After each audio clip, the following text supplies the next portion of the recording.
Сёння ў размове аб жанчынах Навагрудчыны гаворка пойдзе пра Марыю Івановну Дароніну, жанчыну, якая ўнесла значны ўклад у развіццё культуры Навагрудчыны. Марыя Івановна была спачатку удзельніцай, а затым кіраўніком знакамітай на ўсю рэспубліку дзяляцічскай харавой капэлы. Пад яе кіраўніцтвам дзяляцічскі хор, ці як яго яшчэ называлі, хор трох пакаленняў, таму што ў ім спявалі дзяды, бацькі і дзеці, нязменна дзейнічаў пад яе кіраўніцтвам на працягу 20 гадоў.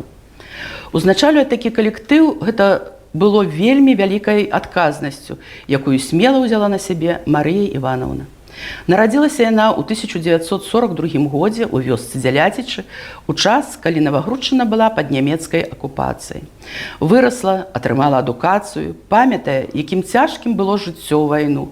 Ды і пасля вайны было шмат складанасцяў, але людзі стараліся не думаць пра цяжкасці жыцця, а пераадольваць іх. Хацелі не выжываць, а жыць паўнавартасным жыццём. І адным з паратункам ад усіх бедаў для іх была песня. Марыя Івановна яшчэ ад сваіх прадзедаў чула, што жыхары Дзяляцічаў заўсёды славіліся сваімі песеншчыкамі. Яшчэ ў далёкія часы сярод многіх караванаў, якія сплаўлялі па Нёману лес, заўсёды вызначаліся дзяляцічскія плытагоны. На шляху ад вярхоўняў Нёмана аж да мяжы з Літвой іх пазнавалі менавіта па прыгожых песнях. Сярод жыхароў Дзяляціч было шмат таленавітых людзей. Не было той хаты, у якой бы не спявалі. Спявалі амаль усе, малыя, старыя, маладыя. Спявалі і бацькі Марыі Івановны, Ганна Сцяпанаўна і Іван Іванович Трубко. З малых гадоў спявала і Марыя. Хор у Дзяляцічах быў арганізаваны яшчэ перад вайной. Удзельнікі хору спачатку спявалі ў царкве, затым збіраючыся на вячорках, святах, маёўках, фэстах. У 1954 годзе кіраўніком дзяляцічскага хору быў прызначаны выкладчык Гродзенскага музычна-педагагічнага вучылішча Радаліцкі Пантелеймон. Ён пачаў аднаўляць рэпертуар, запісваць песні, якія спявалі ў Дзяляцічах, аранжыроўваць іх. І таленавіты музыкант, педагог, ён змог арганізаваць з'яднаны калектыў, развіўшы ў многіх здольнасці і талент. Марыя Івановна Дароніна ў той час была школьніцай. Калі Радаліцкі прыйшоў у школу, каб паслухаць, як спяваюць дзеці, сярод 10 дзяўчынак ён адабраў і яе. Усе школьныя гады яна спявала ў хоры, а пасля заканчэння школы паступіла ў Гродзенскае музычна-педагагічнае вучылішча і закончыла яго па спецыяльнасці харавы дырыжор і выкладчык спеваў. Крыху пазней яшчэ атрымала адну спецыяльнасць па тэорыі музыкі. А потым яна паступіла ў Беларускі дзяржаўны універсітэт культуры і на факультэт культпрасветработы і атрымала спецыяльнасць кіраўнік акадэмічнага хору. Пасля атрымання дыплома Марыя Івановна адразу працавала ў школе нумар 3 горада Навагрудка, затым выкладчыкам Навагрудскай дзіцячай музычнай школы, а ў 1966 годзе стала кіраваць дзяляцічскай харавой капэлай. Асноўнай работай заставалася выкладчыцкая дзейнасць, а на рэпетыцыі ў Дзяляцічы яна ездзіла вечарамі. Пасля атрымання прапановы ўзначаліць дзяляцічскую харавую капэлу Марыя Івановна некаторы час вагалася. Закрадваліся думкі, што людзі могуць яе не прыняць, бо ведаюць з дзяцінства. Нават прасіла ў начальства паслаць яе ў любы іншы калектыў, толькі не ў Дзяляцічы. Але ў аддзеле культуры настаялі, і ёй прыйшлося пагадзіцца. На першай рэпетыцыі Марыя Івановна вельмі хвалявалася, чакаючы, як успрымуць навіну ўдзельнікі калектыва. Людзі заўважылі яе хваляванне і падбадзёрыць выкрукнулі: «Дык яна ж наша, дзяляцічская». Марыя Івановна адразу адчула аблягчэнне, і бар'ер паміж хорам і ёю адразу знік. Пасля афіцыйнай часткі пачалася рэпетыцыя, на якой Марыя Івановна хацела адразу паказаць ўсё тое, на што яна здольная. Удзельнікі хору усміхаліся, бачачы, як яна выцірае пот. За 1,5 гадзіны працы быў развучаны толькі адзін куплет беларускай народнай песні «Ой, рана на Івана». Гэта вельмі складаны твор, які не пад сілу самадзейнаму калектыву сярэдняга ўзроўню. Узяла Марыя Івановна эту песню таму, што яшчэ з дзяцінства ведала магчымасці калектыва, яго вялікую працаздольнасць. Падкупіла таксама стройнае, прыгожае гучанне галасоў і чысціня выканання ўдзельнікаў. Вярталіся з рэпетыцыі самымі блізкімі сябрамі і ў добрым настроі. І ўжо праз год працы калектыў запрасілі ў Мінск на канцэрт. Марыі Івановне заўсёды зайздросцілі кіраўнікі іншых харавых калектываў, з якімі яна сустракалася на глядах і конкурсах, таму што ў дзяляцічскай капэле была добрая мужчынская група, што было вельмі вялікай рэдкасцю. У хуткім часе дзяляцічская капэла стала вельмі папулярнай не толькі ў сябе дома, але і ў рэспубліцы. Пра іх пісалі ў газетах, як аб праслаўленым калектыве выходзілі перадачы на тэлебачанні і радыё. Вялікім стымулам у рабоце былі паездкі з канцэртамі. Ездзілі не толькі па раёну, але і ў Гродна, Мінск, Маскву. Пасля гэтых паездак людзі сталі яшчэ больш адказна падыходзіць да рэпетыцыяў і канцэртаў. Асноўны склад дзялячыцкай капэлы – гэта мясцовыя сельскія жыхары.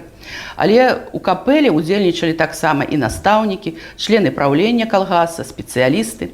Уся работа ў калектыве планавалася ў асноўным у асенне-зімовы перыяд, таму што тады было ў калгасе меней працы. Пачынаючы з красавіка і ў летнюю пару рэпетыцыі праводзіліся не так часта. Толькі перад канцэртамі рэпетыцыі былі дапазна. Старастаю хора быў Міхаіл Іванович Шунько, таленавіты чалавек, які меў вельмі добры музычны слых і памяць. Ён трымаў басавую партыю хора. Без яго голасу хору абысціся было вельмі складана. У кіраўніка капэлы, акрамя шчаслівых хвілін працы, былі і цяжкія моманты. На кожную рэпетыцыю калектыву патрэбна было ездзіць з Навагрудка ў Дзялячычы 2 разы на тыдзень. А гэта 30 кіламетраў туды і 30 назад. Рэпетыцыі часта назначаліся на 8 гадзін вечара, таму што людзям патрэбна было пасля асноўнай работы яшчэ справіцца па ўласнай гаспадарцы. Таму дадому яна вярталася вельмі позна. Работа кіраўніка капэлы не была лёгкай. Складана было падабраць рэпертуар. У асноўным у праграме было ўключана шмат народных песен, у апрацоўцы беларускіх кампазітараў, беларуская класіка. Але выконваліся таксама і рускія песні, спявалі украінскія, літоўскія песні. Удзельнікі хору не ўсе былі з аднолькавымі здольнасцямі, таму Марыя Івановна імкнулася размеркаваць іх так, каб лепшыя сядзелі побач з меншымі, менш здольнымі і дапамагалі ім. У хуткім часе з'явіліся праблемы з наборам у капэлу новых выканаўцаў. У той перыяд у вёсцы Дзялячычы была толькі адна 8-гадовая школа, моладзі было зусім мала, вялікая колькасць з'язджала ў гарады. З кожным годам колькасць удзельнікаў капэлы станавілася ўсё меншай і меншай, а ў апошнія гады наогул скарацілася ўдвая. На працягу 20 гадоў кіраўніцтва капэлы Дароніна Марыя Івановна і удзельнікі яе калектыву некалькі разоў выязджалі ў Літву, пабывалі ў Польшчы, удзельнічалі ва ўсіх аглядах, конкурсах, фестывалях, святах і гэтак далей. Шмат разоў выступалі ў Мінску, іншых гарадах Беларусі. Ні адзін канцэрт у Навагрудку не праходзіў без удзелу капэлы. У 1986 годзе капэла адзначыла сваё 60-годдзе. Было шмат падзяк, падарункаў ад многіх арганізацый і мастацкіх калектываў в вобласці Міністэрства культуры, абласнога ўпраўлення. Адзначыўшы сваё 60-годдзе, капэла па аб'ектыўных прычынах была распушчана. А Марыя Івановна Дароніна яшчэ да выхаду на пенсію працягвала працаваць выкладчыкам у дзіцячай музычнай школе. Адораная ад прыроды унікальным голасам і слыхам, яна і не растраціла, а развіла, раскрыла свой дар, дзякуючы высокай працаздольнасці і самаадданасці сваёй справе. Яе талент таксама, на шчасце, не застаўся незаўважаным, і яна яшчэ доўга была запатрабаваная як прафесіянал высокага ўзроўню. І сёння яе з задавальненнем запрашаюць на розныя сустрэчы, выступленні. Гэта вельмі важна для чалавека, для творчай асобы, таму што гэта дае ёй натхнення. Важна ведаць, што цябе цэняць, любяць, што ты патрэбны людзям. У Марыі Івановны ёсць вельмі добрая якасць. Яна заўсёды адкрытая да людзей, з задавальненнем дзеліцца сваім жыццёвым вопытам, з моладдзю. Вялікі асабісты архіў, звязаны з дзейнасцю дзялячскай харавой капэлы, Марыя Івановна Дароніна з вялікім задавальненнем перадала ў Навагрудскі гістарычна-краязнаўчы музей. Для яе важна, каб праз пакаленні людзі ведалі пра сапраўдных талентаў навагрудскай зямлі. Зараз Марыя Івановна на пенсіі. Але яна яшчэ поўная энергіі і аптымізму. Піша музыку на словы Адама Міцкевіча, навагрудскіх паэтаў Самсона Пярловіча, Святланы Абдулаевай, на народныя тэксты. Сама з задавальненнем спявае. А павагу да сябе яна заслужыла сваёй працай, якой яна аддала вялікую частку свайго жыцця, сваім талентам, вялікай і актыўнай творчай дзейнасцю. І вельмі хацелася б, каб такіх людзей, як Марыя Івановна Дароніна, помнілі і шанавалі яшчэ пры іх жыцці.